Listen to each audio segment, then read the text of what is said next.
Good evening. I want to record a short video for the 4th of July and for our 250th. And I recorded a much longer one, but I want to record something a bit more succinct and short. And so for those of you who don't know me, I spent about 14 years completing a circumnavigation of the U.S. as a journalist and writer for Fourth Coming Book.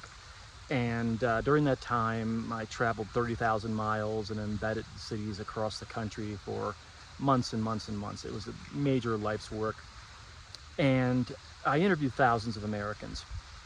And as I've been listening to the various personalities and news media people and so on and so forth comment on our 250th, what really came back to me was, as I traveled, more and more, it became almost a chorus. People said, well, give people hope. And for context, I began my circumnavigation in 2010, and I picked away at the edge of the country over the intervening years, and then the project was delayed for personal and business and family reasons at various times. But it really gave me an unparalleled look at the post 9/11, post-Great Recession era in America. And for the longest time, I really didn't understand why these people were expecting this random guy traveling or embedded in their cities. And I got to know many people very, very well. If I was like in Seattle for a year or New Orleans in the South for a year. But, you know, I think that what that revealed, or what that maybe predicted, was, I say that I kind of saw the formation of the world in which we live. And today, the day after the 4th, my hope that I have, and I still don't know that I have an excellent answer for those people, but to be perfectly honest, my hope is not in our elected officials. My hope is not necessarily in our institutions. My hope is in what became the More in Common theme. Barron's America More in Common, the podcast, my More in Common Dinner Club, which is launching nationally, More in Common Ventures, which is a nonprofit.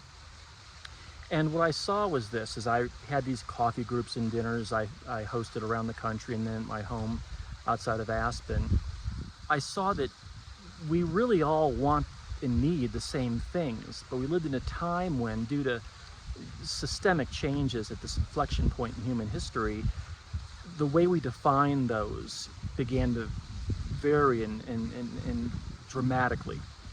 And I say that, to me, the hope is in conversation, talking to one another, listening. And I know that sounds difficult now, but I can tell you, I've spoken with the left, the right, the middle, communists, hardcore right-wing people all across America. Most people get to their beliefs via their lived experience. And however twisted or flawed or incomplete or imperfect that may be, I've never convinced anybody of anything to my knowledge. But I think that the More in Common theme is saying, let's begin to have a conversation about, well, what is community? What is family? What is friendship? What is relationship? What is democracy? What is freedom? What is freedom of speech? And the dinner clubs and the coffee groups provide a forum where people can have robust and polite discourse, a lot they're my take on Jeffersonian dinners. And my belief is that the healing, which some people do not want, a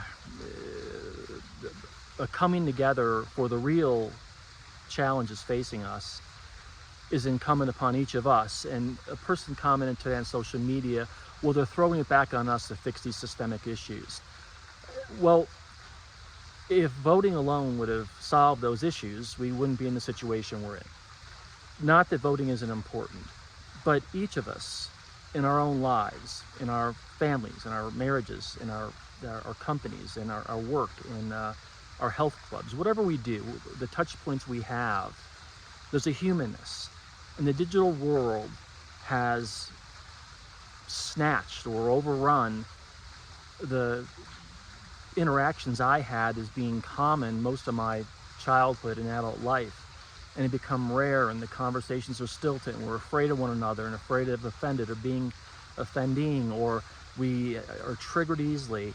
And I can tell you that in these groups I hosted in my own life, being out in the real world, talking to real human beings that are very messy, very difficult, can be very frustrating, is the best thing I ever did. It provided me with a very rare look at my own country, and I recommend every American get in their car and travel and meet people unlike them. And I'm going to mention here that I've lived most of my adult life in the American West, in mostly rural towns or beach towns, and so I live a bit of an unusual life. So I'm not living in New York for the most part, or San Francisco quite a bit, but in general I'm living a rural ski beach town life, so that has shaped me. So I guess my hope is that more and more people would see that there's a courage required. To me, democracy and the American experiment are built on courage. We're built on courage. They require courage. And courage to me is facing those things that are often uncomfortable. And I'm not suggesting anybody martyr themselves, but a healthy level of listening, empathy, trying to understand. And I'm not suggesting that we don't have real disagreements and no-go zones, but to me, the dinners, the touch points during your day, are opportunities, one, for you to understand, two, to be a bit uncomfortable perhaps, three, to build up a bit of a callousness to being offended, but then to see that, to me, it's a conversation. Whatever your city or state or family is like, we can have an impact, and sometimes the impact is unsaid. It's by our actions. It's how we live. It's how we treat one another. And for me, politics has always been a blood sport. Now we're preparing for 2026. These campaigns are well underway. I think that my opinion is those are going to continue. But each of us can, in our own lives, show up and be the best citizen we can be. And that's actually, what is an American citizen? It's a great question. What does that mean? How do we define that? That's a topic. So to respond to people I met on my travels in America, which took up probably 4 years of my life, my hope is in the incredible goodness I saw during my travels from people of all political spectrums, the incredible kindnesses I've had in my own life. It is a belief that somewhere in most of our hearts, we know what's right, we know what's healthy, and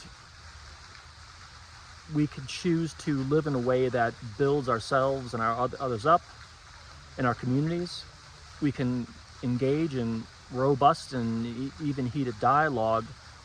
But if we have a conversation, at least, that begins with our friends and our neighbors and our family members, and I know that for years I've seen families torn apart. Years ago, I said, and I've spoken with people, I said, well, look, it's like a second civil war. It's a cultural civil war.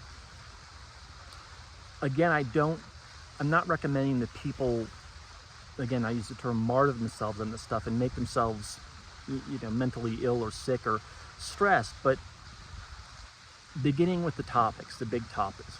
What does freedom mean to you? What does democracy mean to you? What does community mean to you? How do we view the plight of our neighbors who are less fortunate? How do we view the class of people now that have unprecedented wealth that's never been present in human history? The conversation opens the door to saying, as I've said for years, your neighbor is probably not your enemy. Is that a nuanced comment today? Yeah, it is. It really is a nuanced comment. But now I'm at 10 minutes here. I just want to make it short. So it's an experiment. And I think that rather than withdrawing, I think we need to strategically withdraw. And I think we need to take care of ourselves, obviously. But I think that in some ways I see this as an exercise in internal fortitude, internal strength, polishing our communication skills, considering where we fall on the empathy and altruism and compassion scales, and I guess to go the other side. For those hard, difficult topics that are just no-go for either side, you know, that's going to be a fight. Whether it's going to be an argument, it's going to be a heated argument, it's going to be difficult. And there are people who want to win at all costs and defeat the other side. That's going to be part of it. That's part of it. But my point is that that's only one part of it. It's not the whole story. It's not the whole conversation. And my belief is that if more of us as Americans participate in, throughout the far left and far right, 10%, whatever the percentage is, that's where we chart a future as a nation at this inflection point, and not this US or world history, but in planetary history, with technology that cannot be compared to any epoch in history. We, in my mind, more in common is saying the real threats are not, for the most part, our neighbors, our families. They're bigger fish to fry.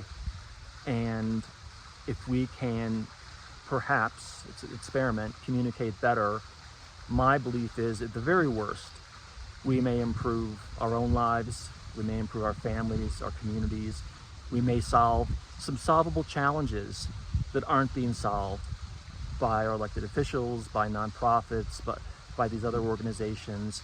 And to me, solving problems, whether it be a family or a community or within a country, is one of some of the most satisfying work we can possibly undertake. So Christopher Barron, Barron's America More in Common, a lot more launching. I'm now 13 minutes. I'm always aware of time here. Happy 4th of July from Aspen, Colorado. A lot more coming in the balance of the year.